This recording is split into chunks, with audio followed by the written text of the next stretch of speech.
Patay ang 57 anyos nga lalaki human tigbasa sa Sitio Tinubuhan, Barangay Santo Niño, Tanjay City sa Negros Oriental.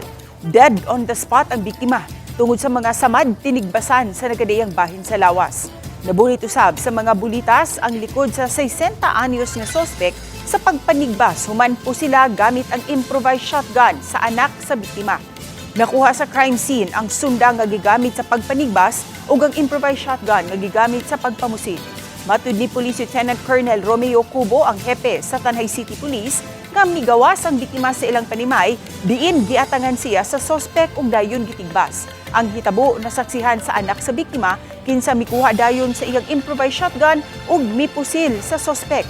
Dili ra usab nakasibat ang anak sa biktima human makapusil sa sospek. Matud sa investigasyon, dumot ang hinungdan sa maong krimen. Gidala sa ospital ang napusilang sospek nga gipaubos usab sa hospital arrest. Pasakaan kini og kasong murder samtang ang nakapusil sa sospek pasakaan usab og kasong frustrated homicide.